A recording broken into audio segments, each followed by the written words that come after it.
buenos días, bienvenidos a las entrevistas en Religión Digital. Hoy nos acompaña Lluís Duc. Lluís, buenos días. Buenos días, sí. Muy buen día. Muy buen día, sí. Lluís es un sabio de nuestra época, es antropólogo, es experto en comunicación, teólogo, monje de Montserrat, que todo hay que decirlo, Sí. y escritor. Y hoy viene a presentarnos un nuevo libro editado magníficamente, como siempre, con Fragmenta, Religión y Política. Que de 3 palabras has elegido 2 potentes. Sí, bueno, yo creo que son 2 palabras clave en la historia de la humanidad y por consiguiente las conexiones han sido siempre muy poderosas, a menudo de una manera directa y las más de las veces, y sobre todo en la modernidad, de una manera indirecta, ¿no? Porque siempre estamos haciendo política. Claro, porque en realidad estos 2 términos de alguna manera definen la totalidad del ser humano en su polifacetismo constitutivo, ¿no? Y entonces muchas veces lo religioso y lo político cubren el mismo campo, que es el campo de lo humano. Y en ocasiones lo religioso recibe el nombre de lo político y lo político recibe el nombre de lo religioso, ¿no? Y eso de alguna manera viene a desmentir esa idea tan común desde la Revolución Francesa de que lo religioso y lo político puede ser matemáticamente separado. Las en dos la vida. Esferas. Y es verdad que en la esfera teórica se puede hacer la separación y la distinción, pero yo creo que en la práctica, en la vida cotidiana de cada día, ambas esferas se encuentran íntimamente coimplicadas. Yo utilizo este neologismo, coimplicadas. Y entonces, lo queramos o no, nos guste o no, en lo religioso hay implicaciones políticas y en lo político hay implicaciones religiosas. Y creo que es lo que podríamos llamar el destino del ser humano, este ser, diríamos, conflictivo por naturaleza y que se mueve en un conjunto de facetas o a través de un conjunto de facetas que están siempre íntimamente coimplicadas, porque es el mismo sujeto humano el actor o la actriz de estas distintas facetas y consiguientemente de los lenguajes que cada una de estas facetas utiliza o debería utilizar. Pero, sin embargo, desde que la historia, al menos los últimos 2000 años, pero yo creo que desde el comienzo de la humanidad, la religión ha estado incluso la estructura religiosa ha estado sumamente implicada con el poder. Se ha llegado a matar y a conquistar en nombre de Dios, y al revés, ha llegado a matar a Dios en nombre de una nueva concepción social. En la teoría me dices que sí que son separables, en la práctica no, pero ¿cómo se casan? ¿Cómo es esa coimplicación? Bueno, en primer lugar, yo siempre distingo entre lo religioso y las religiones y lo político y las políticas, ¿no? Las religiones históricas no son sino articulaciones culturales, biográficas, epocales de lo religioso, y las políticas pues también son articulaciones de todo, históricas, culturales, de lo político. Esta distinción, desde un punto de vista, diríamos, teórico, pues tal vez tenga su razón de ser, porque el ámbito de lo político pues parece que es el ámbito de la administración, de las relaciones de todo tipo de los seres humanos, y lo religioso vendría a ser pues el ámbito de la interioridad, de la experiencia, de las relaciones con un poder, diríamos, superior o trascendente, ¿no? Y bueno, y eso teóricamente pues es muy sencillo o relativamente sencillo de precisar, pero en la práctica la cuestión se complica enormemente. Yo siempre pongo el ejemplo de la Revolución Francesa, que a menudo se presenta como el sumum y el punto final de esa separación entre lo religioso y lo político. ¿Y qué hace Robespierre enseguida de 1789? Pues instaurar unos cultos republicanos, ¿no? Uh-huh. Sí, sí. ¿Y qué hace Lenin? Pues también es instaurar una especie de culto también soviético, ¿no? Los ritos civiles, Sí, los bautizos civiles que hacemos ahora, las sí, presentaciones. lo cual, a mi modo según me parece, indica que bueno, que una cosa es lo teórico y otra cosa es la vida práctica, ¿no? Uh-huh. Y yo siempre digo que toda decisión política tiene consecuencias religiosas, tiene bases o puntos de partida religiosos, uh-huh. y toda decisión religiosa pues tiene también consecuencias políticas, ¿no? Y si no, que se lo pregunten al señor Rouco, ¿no? Es decir, la separación teórica, pues bueno, está muy bien y para los teóricos y es una forma, diríamos, de argumentación, pero que a mi modo de entender no se corresponde con lo que sucede en la práctica, no del pasado, sino del pasado, del presente, y si la condición humana continúa siendo la que es, pues continuará también en el futuro. Entiendo que la identificación, al hablar de Rouco, la identificación de un modelo de iglesia con un modelo determinado de ideología política no es precisamente lo más adecuado. No, pero diríamos, traduce una concepción de lo religioso y una concepción de lo político, ¿no? Uh-huh. Y se podía poner el ejemplo de Rouco, pero se podía poner el ejemplo, qué sé yo, pues del Papa actual, ¿no? Uh-huh. O el ejemplo del cardenal Montini. Y algunos podrían poner, porque algunos lo ponen, criticando desde el otro ámbito, no sé, por ejemplo, al abad de Montserrat con todo el tema de la independencia catalana. Pues también, evidentemente también. Porque yo creo que esta coimplicación es un universal humano. Uh-huh.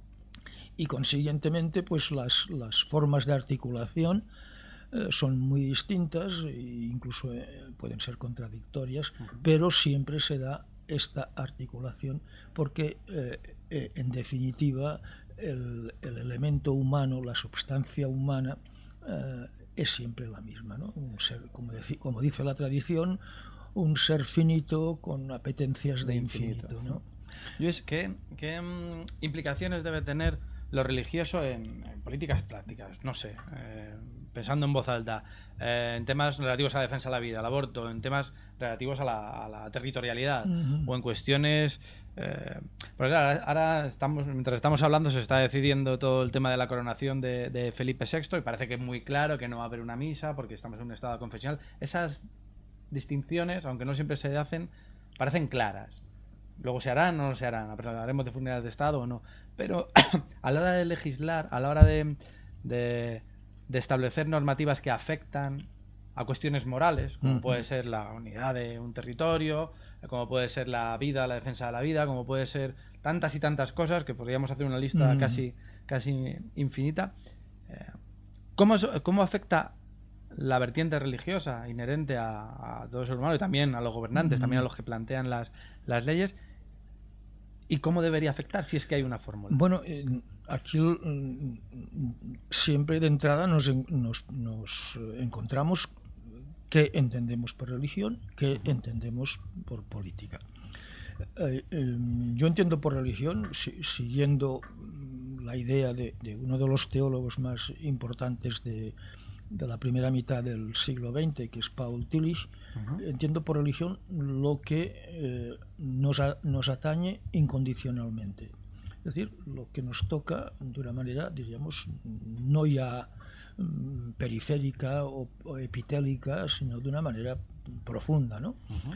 Y entonces, para una persona, pues la religión se concreta pues en lo económico, para otra se concretará en el sexo, para otra, es decir, lo que a aquella persona en concreto le atañe incondicionalmente, ¿no? Sí. Y eso, pues eso nos sucede a todos los seres humanos. Incluso en en la modernidad y yo diría en la modernidad más moderna o más reciente, eso que nos atañe incondicionalmente es el propio yo, ¿no? Y entonces de aquí surgen pues esta cultura del yo de la que habla esa antropóloga de la Complutense, Elena Béjar. Y entonces, bueno, pues esa religión, esa traducción de lo religioso en términos culturales, pues tiene unas características que a otra persona que lo que le atañe incondicionalmente pues es, qué sé yo, la vida eterna o la justicia social, ¿no? Pues tendrá conexiones y manifestaciones distintas, ¿no?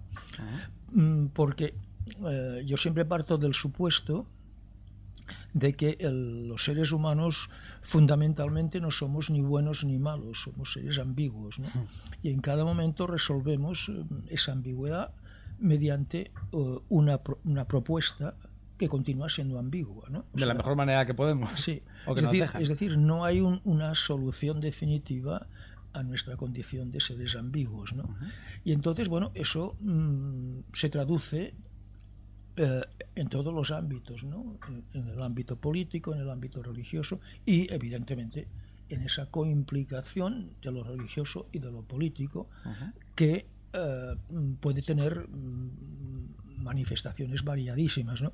A un ser cuya propuesta religiosa, aquello que le atañe incondicionalmente sea lo económico, pues resolverá la relación entre lo religioso y lo político pues de una manera muy distinta para aquel que lo que le atañe incondicionalmente sea la igualdad de los seres humanos o la justicia, ¿no?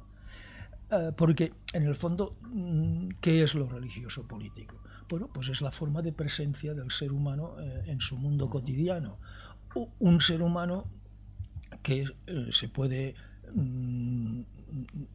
concretar, se puede establecer, por ejemplo, de una manera tradicional, ¿no? Cuerpo-alma o interior. Yo prefiero utilizar el término interioridad-exterioridad, ¿no? Entonces lo religioso político, pues bueno, es esa articulación no ya teórica, sino práctica en el ámbito de nuestras vidas cotidianas, ¿no?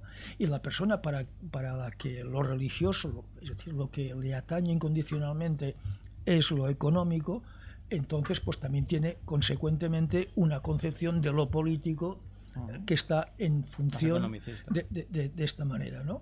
Y para una persona que el puro placer del beneficio es la política que le interesa, pues tiene también una religión que está de acuerdo con esa concepción política de tipo, diríamos, neoliberal o como se quiera llamar. ¿Hay una persona de vocación religiosa reglada, digamos un sacerdote, una religiosa, un religioso de Montserrat, como es tu caso? ¿Cómo afecta la política?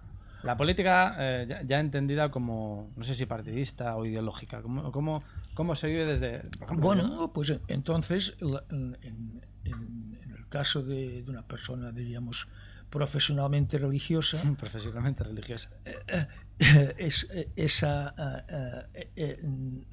su política estará de acuerdo con sus convicciones religiosas, porque eso que llamamos la convicción no es religiosa y política, sino que es lo religioso en lo político y lo político en lo religioso, ¿no? Es decir, tenemos esta idea, por otro lado, muy cartesiana, de intentar obtener ideas claras y distintas, ¿no? Y entonces los ámbitos de lo humano como si fuesen ámbitos independientes entre sí, pero no, todo está coimplicado, ¿no? Todo está diríamos interrelacionado, ¿no? Pero ¿dónde están, Luis, los límites? Porque desde ciertos sectores sociales, incluso eclesiales, no eclesiásticos, se critica muchas veces a determinadas actitudes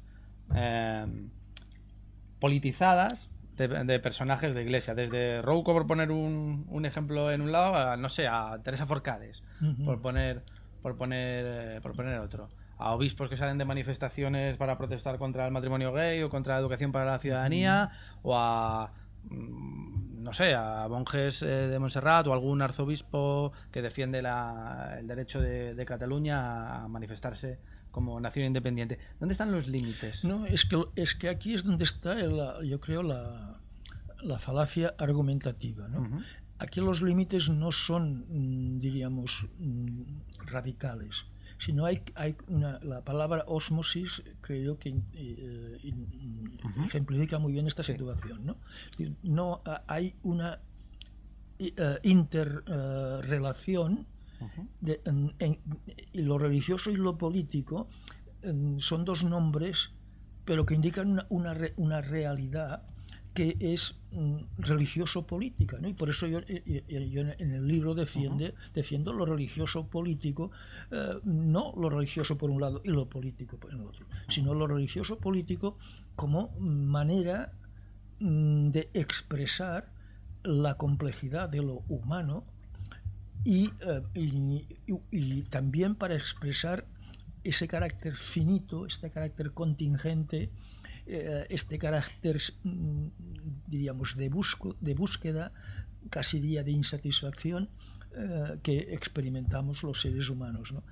Y por tanto, para mí, como decía antes, teóricamente, bueno, pues se puede distinguir y se pueden formular teorías sobre la religión y teorías sobre la política, pero en la práctica de cada individuo y de cada grupo humano, la interrelación es algo constitutivo y constituyente, ¿no?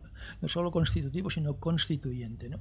Entonces yo creo que justamente la falacia está en querer limitar los ámbitos de una manera clara y distinta, ¿no? La verdad que tengo una pregunta como un niño de 3 años. Entonces, ¿está bien o está mal, por ejemplo, lo que hace Roux con la Plaza de Colón?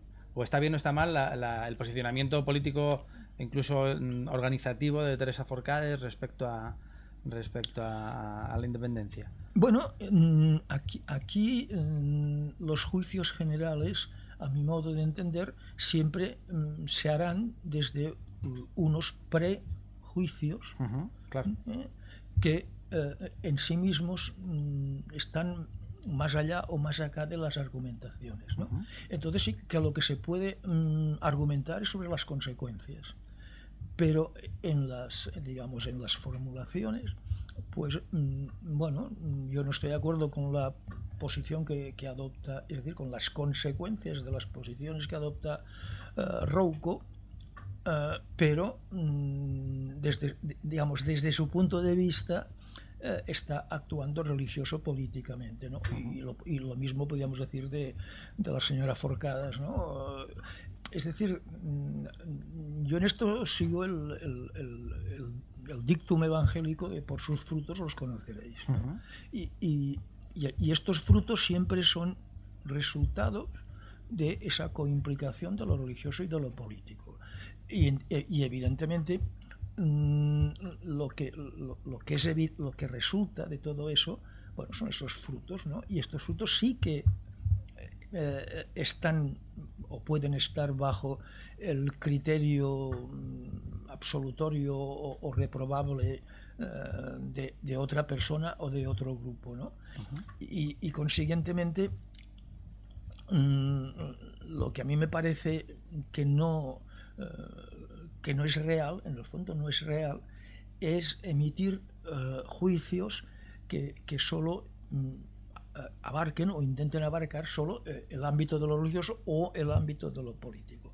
Y con eso no estoy propugnando una especie de vuelta al antiguo régimen, ni muchísimo menos, ¿no? Sino que lo que estoy diciendo es que en el ser humano todas nuestras posiciones, puntos de vista, decisiones son más de lo que son. Uh-huh. Son más de lo que son. Y eso es debido justamente, al menos desde una perspectiva antropológica, a esa finitud que es inherente a la condición humana, ¿no? Estamos viviendo una época, un cambio de ciclo, de época. Estamos, creo que asistiendo a a una sociedad de muchísimas preguntas y de probablemente pocas certezas o pocas respuestas. Antes de comenzar la entrevista hablábamos un poquito de esto.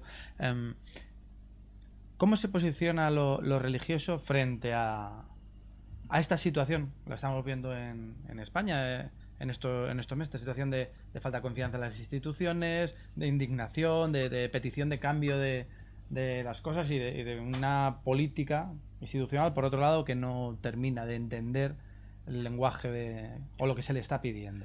Bueno, yo creo que aquí has dicho la palabra. Aquí lo que hay, lo que está habiendo y los resultados que estamos viendo, se deriva todo de una ruptura de la confianza de unas proporciones enormes. Uh-huh. Y una ruptura de la confianza que abarca todas las instituciones, desde la judicatura, el poder político, el poder religioso, el poder económico, el poder, diríamos, pedagógico, ¿no? Es decir, hay una ruptura monumental de la confianza y por consiguiente se está poniendo en cuestión eso que Alfred Schütz, a mi modo de entender, uno de los antropólogos más interesantes de la primera mitad del siglo XX, llamaba el mundo dado por garantizado. Es decir, aquel mundo que no se pone en cuestión, sino que sirve para establecer, para formular los juicios y las actuaciones de los seres humanos, ¿no? Este mundo dado por garantizado no es un mundo de la argumentación, sino que es el mundo de los prejuicios, es decir, de lo que antecede a nuestros juicios. Uh-huh. Y nuestros juicios sí que están y que de lleno en el ámbito de lo argumentativo, pero los prejuicios no están. Nos confrontamos con el otro que tiene ya una etiqueta puesta. Sí, y entonces este mundo dado por garantizado o se acepta o se rechaza en su totalidad, ¿no?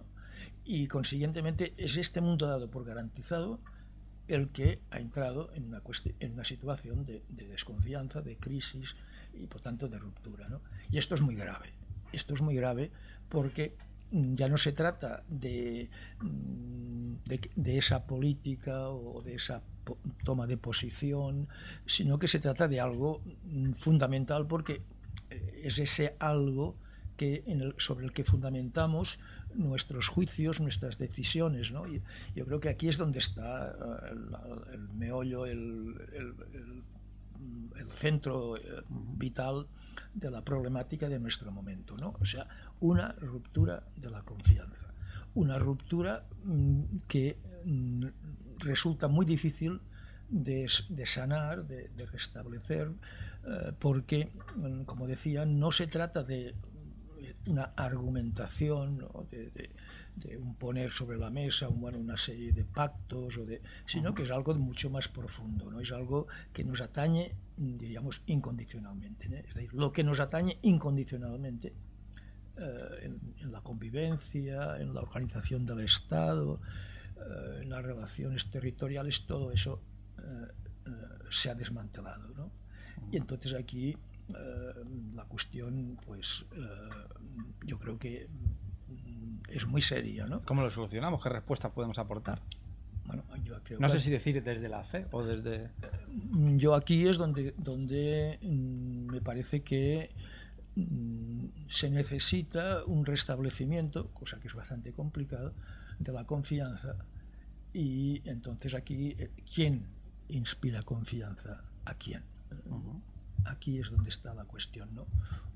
Un Rajoy no puede inspirar confianza, porque, bueno, es un administrador de la propiedad y por tanto lo que le falta es talla política, por ejemplo, ¿no?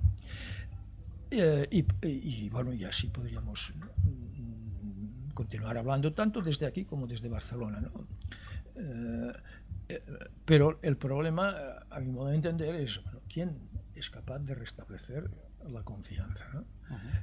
Bueno, en el fondo es lo que está pasando con Europa, ¿no? Estas elecciones últimas lo que ponen de manifiesto es esto, ¿no? Algo muy preocupante por otro lado. Es decir, que el programa de los padres de Europa, o sea, de Gasperi, Schuman y Adenauer, bueno, pues tenían otra idea de Europa, ¿no? En el fondo querían hacer un planteamiento contra lo que había sido esta idea prusiana representada por Hitler, ¿no?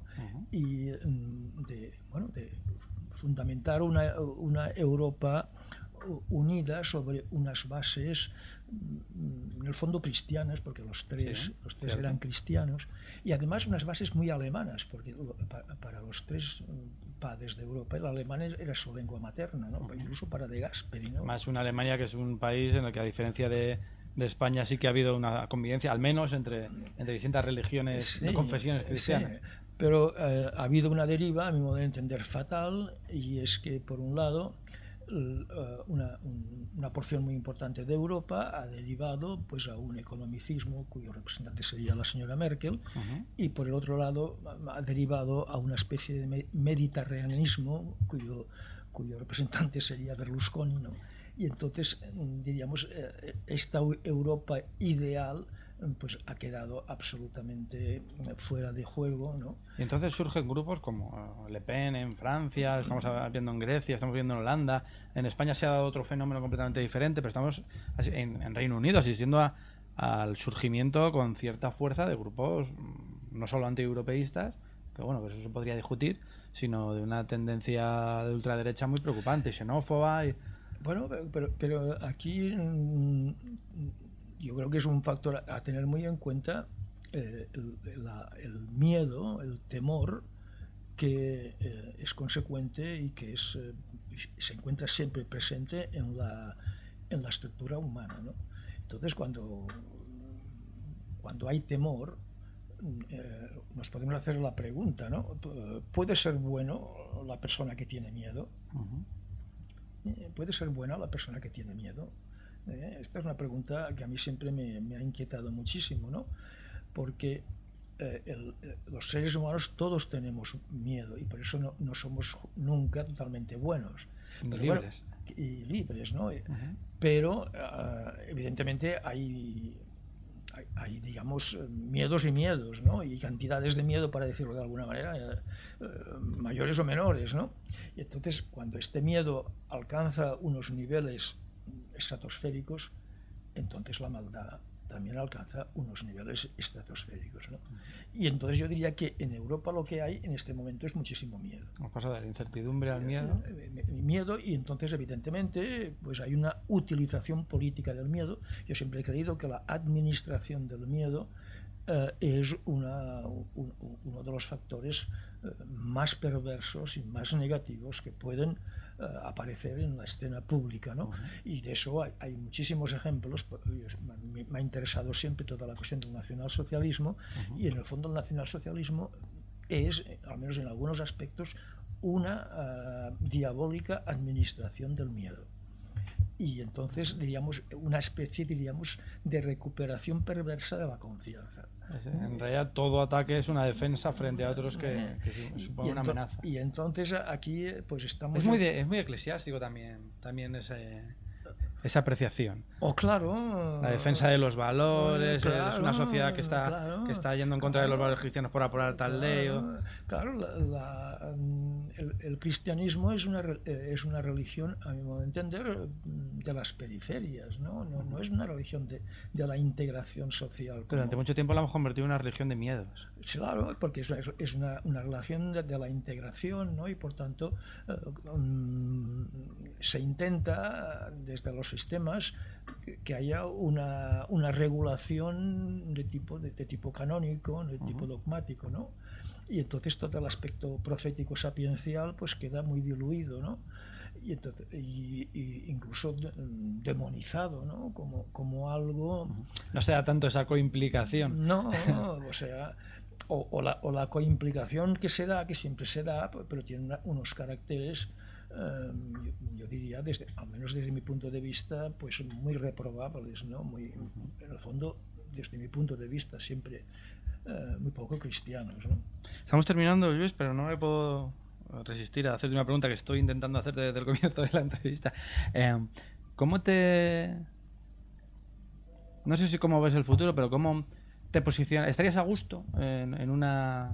Dentro de X meses asistiremos probablemente, no sabemos cómo va a estar la legislación, si se permitirá o no, supongo que sí, a un referéndum sobre la independencia en Cataluña. Montserrat es un baluarte de la identidad catalana. No estoy hablando de independencia ni nada por el estilo, pero ¿cómo te sentirías en un escenario de una Cataluña independiente? Yo me sentiría muy bien. Es decir, para mí no es algo, diríamos, esencial. Yo parto de la idea de que este concepto de identidad es un concepto muy peligroso. Y yo siempre hablo de procesos de identificación. Los seres humanos continuamente nos estamos preguntando a través de lo que hacemos, lo pensamos, lo que decimos, lo que sentimos, quién soy yo, quiénes somos nosotros, ¿no? Y no hay respuestas metafísicas. Lo español no es algo metafísico, es algo histórico, cultural, y lo catalán lo mismo, ¿no? Y consiguientemente, pues si la mayoría de la población de Cataluña cree que con la independencia nos irá mejor, pues este es el planteamiento actual, ¿no? Lo cual no significa ni hacer una glorificación de lo catalán ni de lo español, ¿no? Significa que han seguido un camino más o menos juntos, ¿no? Siempre desde el punto de, al menos esto es como lo veo yo, desde el punto de vista español, siempre Cataluña ha sido una periferia, para bien y para mal, y consiguientemente se ha seguido un camino durante una serie de siglos.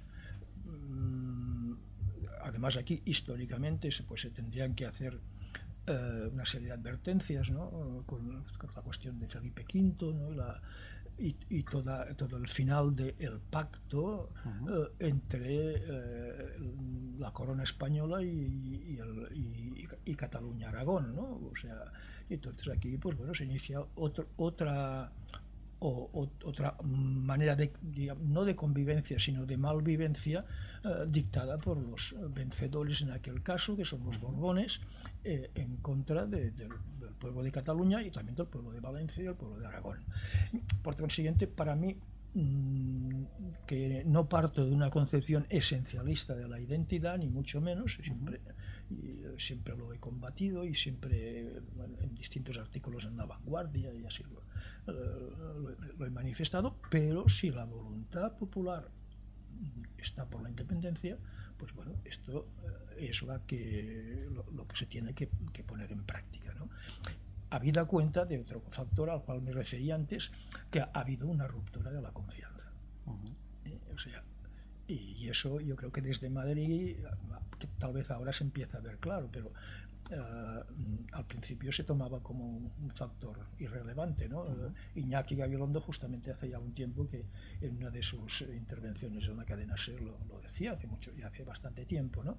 Es decir, la cuestión es muy seria y aquí en Madrid hasta hace solo unos pocos meses, casi diría semanas, no se ha tomado en serio, ¿no? Y la cosa yo creo que es muy seria y que yo no sé cuál será la solución, pero se trata de un antes, de un antes y un después, ¿no? Es decir, que no sé cómo. Yo deseo con todo corazón que sea de una manera pacífica, de una manera europea, a pesar de que los valores europeos pues están en horas bajas, ¿no? En horas muy bajas, diría yo, ¿no? Y y eso se tiene que tomar con un cierto optimismo, ¿no? Porque es para bien, ¿no? Y consiguientemente, pues yo creo que todo irá muy bien. Y además, mi madre es castellana, mi madre es de Burgos, ¿no? O sea, no tengo ninguna animadversión contra Castilla, ni al contrario, ¿no? Y yo soy un gran lector de Machado y un gran traductor también. Sí, y de la mística castellana, ¿no? Por tanto, aquí no se trata de de intentar establecer como cierta gente del PP y también del PSOE, porque en el fondo tienen a ser lo mismo, que intentan volver a establecer el terrible esquema smithiano del amigo-enemigo, ¿no? Yo creo que también habría que pedirle a algunos dirigentes nacionalistas catalanes que sí, se quisieran mirar, porque también, al final estamos en esa diatriba y los que desde Madrid vemos esa perspectiva, esa sensación de decir, y voy a decir una tontería, que dentro de un año yo tenga que ir con pasaporte para entrar en Cataluña, choca mucho también para los que queremos para los que queremos a Cataluña, y los que hemos viajado, hemos tenido familia aquí no se trata de una cuestión de los gobernantes de uno y otro lado. Aquí se trata de qué quiere la gente. Y entonces la cuestión de las manifestaciones que ha habido y bueno, es decir, yo he quedado muy sorprendido de que emigrantes de qué sé yo, de Extremadura o de Murcia, ¿no? La segunda generación es más proclive que se manifiestan como independentistas, ¿no? Sí. Y incluso hay líderes de partidos independentistas que son, porque aquí lo que conviene decir es que es catalán el que vive y trabaja en Cataluña y por tanto aquí hay una diferencia, yo diría, importante con lo que sucede en el País Vasco, ¿no? Que es otra... Esas identidades de las que hablabas al principio que no deberían ser tan fundamentales, pero que lo son sí, pero constitutivas en Cataluña el derecho que ha prevalecido es el derecho romano. Y en cambio en el País Vasco más bien es un derecho germánico, ¿no? Y entonces aquí hay aspectos que a menudo no se tienen en cuenta, pero que son muy, muy importantes. Luis, ha sido un auténtico placer. Gracias. Espero a ver si después del 9 de noviembre tenemos algún otro tipo de charla, probablemente más concreta o probablemente con otro escenario, quién sabe. No sé, es decir, aquí lo que yo como cristiano o como intento ser cristiano, pues lo que le pido a Dios cada día es que nos dé a todos pues sentido común y también una cierta osadía para plantear las cuestiones con la radicalidad que sea necesaria, ¿no? Por una parte y por la otra, ¿no? Y bueno, y si todos tenemos un sentido humano de la convivencia, pues bueno, llegaremos a unas conclusiones que serán beneficiosas y buenas para todo el mundo, ¿no? Y entonces, bueno, pues ¿qué puede pasar? Pues yo no tengo ni idea, ¿no? La cosa es muy complicada y entonces rehacer esta confianza básica yo creo que es una tarea muy complicada y que los políticos, tanto en Barcelona como aquí, no están en la situación de resolver esta situación, porque todos están absolutamente desprestigiados y todos son factores no de confianza, sino de desconfianza y de conflicto. Pues Luis, muchísimas gracias. En todo caso, sentíos como en casa aquí en Religión Digital, igual que nosotros cada vez que vamos a Montserrat nos sentimos plenamente eso es lo acogidos. más importante, ¿no? Porque en el fondo tengamos una etiqueta u otra, son etiquetas provisionales, ¿no? Eso son como las modas, ¿no? O sea, que ahora pues se lleva un tipo de pantalones y después se lleva otro tipo, ¿no? Y al final de la vida nos examinarán del amor. Pero lo que pasa, lo que es importante es la sustancia humana que hay en todos, sin distinciones ni de color de piel, ni de sexo, ni de religión, ni de nada. Religión y política, de Lluís Duch, en Fragmenta, un magnífico libro, no dejen de leerlo. Muchísimas gracias, Lluís, y gracias. A ustedes les esperamos en nuevas ediciones de las entrevistas en Religión Digital. Muy buenos días.